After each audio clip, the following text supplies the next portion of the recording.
We have the Canadian geese, and we have the mergansers, and we have the buffalo heads, and we have loons. And the loons are just really, really special to everyone that lives on this lake. They're just an amazing creature.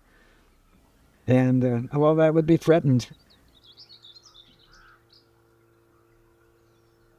Well, we built the house 37 years ago.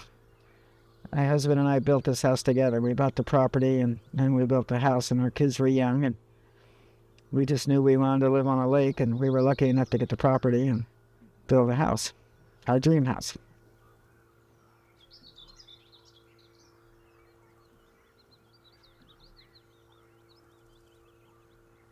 Well, we bought the property in 2006 and moved here in 2011 permanently. So we've been living here, do the math, 13 years full time. Yeah. Just once I hit Tri-State Boulevard, I'm home. I'm at peace. So I love it here. Why? Huh? But why do you love it? What gives you that peace? Just the... I don't know. It's just the accumulation of everything that's here, you know, the water, the woods, our home. Mining is not a 9-to-5 job. That's a 24/7 job. So you'd have trucks, you'd have machinery going 24 hours a day, 7 days a week. Yeah, 20 hours. And you don't do that in residential areas. I'm sorry. Lori thought they were done with it in the 90s. Yeah. Right? Here it is. Rearing its ugly head again. Yeah.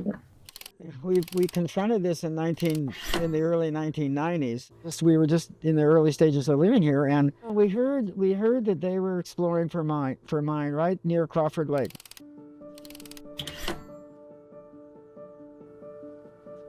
But we started looking into what happens in a mining town and what happens to the environment and what happens to the water in the area. So we rallied against it.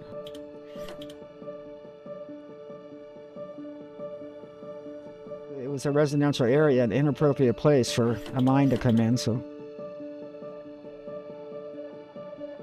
made it too expensive for them to mine at the time, so they went away, and we more or less thought that the mining ordinances would protect our town.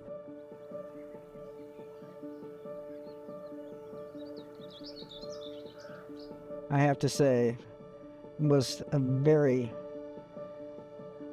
frightening experience when I heard they were back. What is abundantly clear is that we need to move away from fossil fuel consumption. We need to work to mitigate climate change to a point in which we can all live on this planet. The mining industry has created a narrative that positions themselves as the saviors of climate change. So right now, the vast majority of mining, the push for mining and mining speculation, is coming from electric vehicles.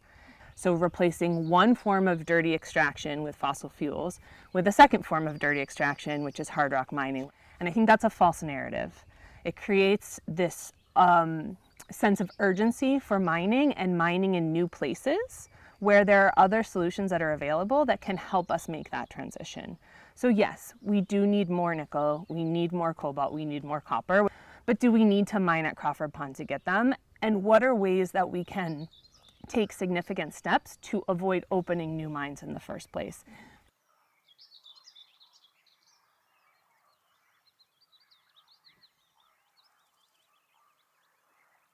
So our federal mining law is from 1872.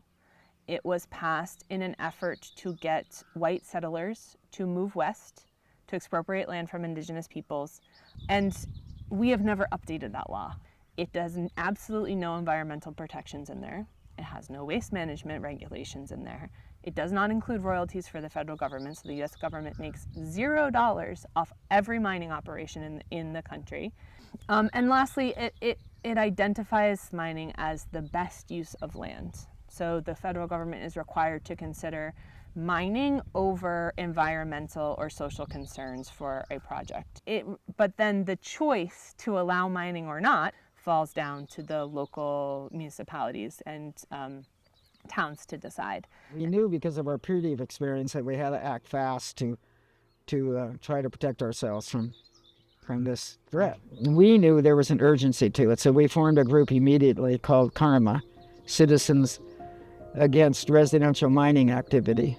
We were working pretty much 24/7 for many, many weeks. We had people from different generations. We had people with different skill sets. We had people with different temperaments. The biggest hurdle was making sure that as many people were educated on the issues as quickly as possible. I did have the ability to write and the ability to understand legal strategy and the ability to develop communications strategy. Now, I didn't have the ability to do social media because I really kind of despise social media. So I had to get my nephew and his fiance to help with that. There was another guy who wasn't on the board, but he was willing to go out anytime we wanted him to or asked him to pass out flyers in the rain and the sleet and the snow and the sub-zero weather up at the Common Market or at Andy's in Warren. It's just great to know that we all have this love for this area, and we just want so bad to protect it. So the residents of these areas do not regard their property, do not regard their land, do not regard their communities as financial assets, and they will fight tooth and nail to ensure that they preserve a quality of life and a community that cannot be surpassed and cannot be replaced by money. Whenever you run into a situation like this and there's such unanimity, it makes you feel a part of that community and happy to be in that community, especially as divisive as things are now, that everybody came to the same opinion. There's a real story here that goes beyond just kind of mining and conflict between small communities and corporations, that goes to the heart of what human beings, can accomplish when they come together in communities.